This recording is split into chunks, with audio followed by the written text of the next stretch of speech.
Hello everyone, welcome to our channel. நம்ம basic English grammar தான் இப்போ பார்த்துட்டு இருக்க போகிறோம். அதில் நம்ம இப்போ மெயினாக பார்க்குறது common connecting word, daily use பண்ணுற வேர்ட்ஸு, இந்த மாதிரி இதை தான் நம்ம ஃபஸ்ட்டு பார்க்க போகிறோம். அதில் வந்து இன்றைக்கி ஒரு 3 வேர்டை மட்டும் நம்ம பார்க்க போகிறோம். அதில் ஃபஸ்ட்டு என்னென்னா ஹவவர், ஆனாலும் இருப்பினும். இதோட தமிழ் மீனிங் ஒரு எக்ஸாம்பிள் வச்சு பார்த்தோம்னா, he was tired, however he finished his work. அவன் டயர்டாக இருக்கான், இருந்தாலும் இல்லை இருப்பினும் எதனாலும் யூஸ் பண்ணிக்கலாம். அவன் ஒர்க்காக ஃபினிஷ் பண்ணிட்டான். செகண்ட் பார்த்தோம்னா சின்ஸ், முதல், ஆகையால். சின்ஸ் இந்த மாதிரி இதை வந்து நம்ம எங்கே பார்த்துருப்போம், ஒரு காலேஜ், ஒரு ஜவுளி கடை, ஏதாவது ஒரு ஃபேக்ட்ரி, இந்த மாதிரி இடத்துல ஸ்டார்டிங்கில் சின்ஸ் போட்டிருப்பாங்க.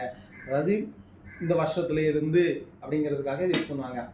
I have lived here since 2005, நான் 2005 இங்கே வசிச்சுட்டு இருக்கேன் அப்படின்னு சொல்கிற மாதிரி இடத்துல சின்ஸ் யூஸ் பண்ணுவோம். தேர்டு வந்து அன்லெஸ், இல்லை என்றால்.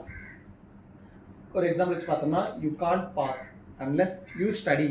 நீ படிக்கலைன்னா நீ பாஸ் ஆக முடியாது. இந்த மாதிரி இடத்துல வந்து நம்ம அன்லெஸ் யூஸ் பண்ணுறோம். Thank you everyone.